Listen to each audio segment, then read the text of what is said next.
कमाल कर दिया मोदी जी ने, वाह मोदी जी वाह। छोटी सी महिला है, इतनी सी, मेरे यहां तक आती है, पतली सी महिला है, लेकिन जब सड़क पे चलती है अर्थक्वेक आ जाता है, अर्थक्वेक आ जाता है, भूचाल आ जाता है। मोदी जी के 3 यार, सीबीआई ईडी ज्ञानेश कुमार, नरेंद्र मोदी और अमित शाह, ये दोनों डिक्टेटर हो गए हैं। केवल और केवल नफरत फैलाने का काम किया, केवल और केवल लोगों को बांटने का काम किया।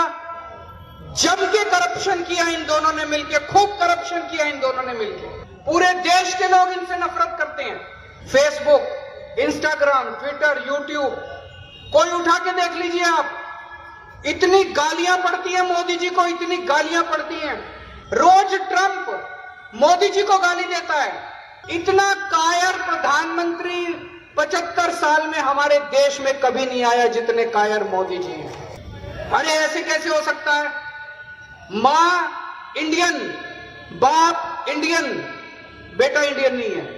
ममता दीदी के समर्थन में अरविंद केजरीवाल भी पश्चिम बंगाल में चुनाव प्रचार करने के लिए पहुंच चुके हैं। भले ही अरविंद केजरीवाल की पार्टी आम आदमी पार्टी में फूट पड़ी हो, भले ही राघव चड्ढा ने गद्दारी कर दी हो, लेकिन ममता दीदी के साथ अरविंद केजरीवाल खड़े नजर आ रहे हैं और उन्होंने हुंकार भरी कोलकाता से और बीजेपी को लेकर कई बड़े आरोप लगा दिए। उन्होंने अपना जो है खुद उदाहरण दिया कि भाई मुझे जेल में डाला गया। इसके अलावा उन्होंने एसआईआर को लेकर जो है बीजेपी सरकार को घेरा। उन्होंने कहा बीजेपी के सिर्फ 3 यार हैं, ईडी, सीबीआई और ज्ञानेश कुमार। तो अरविंद केजरीवाल ने लोगों के मन में एक डर डालने की कोशिश करी कि भाई अगर बीजेपी आती है तो कल के दिन शायद आप तो नागरिकता भी नहीं रहेंगे आगे, क्योंकि आपका नाम तो चुनाव आयोग की लिस्ट में है ही नहीं, चुनाव की वोटर लिस्ट में आपका नाम ही नहीं है, तो भाई सरकार की सुविधाएं भी आपको नहीं मिलेंगी। लेकिन ममता दीदी रहेंगी तो ही आपको सुविधाएं मिलने वाली है।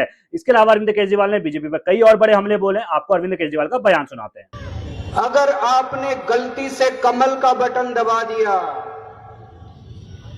अगर आपने गलती से बीजेपी को वोट दे दिया, गलती मत करना।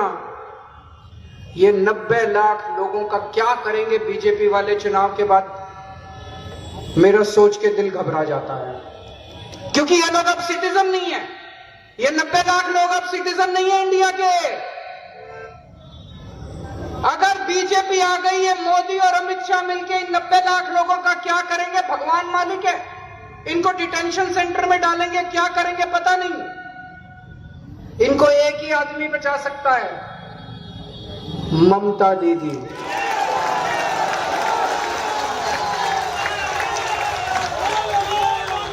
इनको केवल ममता दीदी बचा सकती है। ममता दीदी इतनी मेहनत कर रही है, छोटी सी महिला है, इतनी सी, मेरे यहां तक आती है, पतली सी महिला है, लेकिन जब सड़क पे चलती है अर्थक्वेक आ जाता है,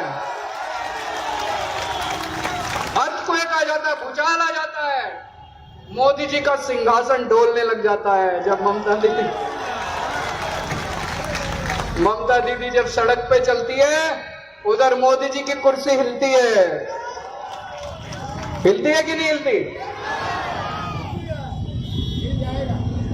तो दोस्तों, ये जो 90 लाख लोग हैं जिनके वोट काटे गए हैं, चुनाव के बाद इनको राशन कार्ड का अधिकार खत्म हो जाएगा, सरकार से मिलने वाली सुविधाएं खत्म हो जाएंगी, इनका बहुत बुरा हाल होने वाला है।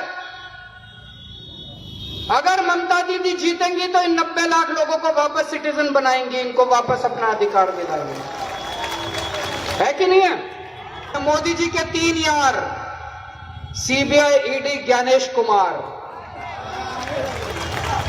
मैं उनसे पूछना चाहता हूं, बंगाल की जनता पूछना चाहती है मोदी जी से, ये सब करने के बाद भी ED, CBI, Gyanesh Kumar, election commission,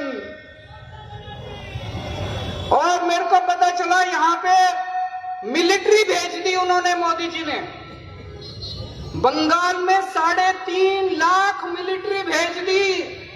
यहां पे क्या आतंकवादी रहते हैं? आप लोग आतंकवादी हो क्या?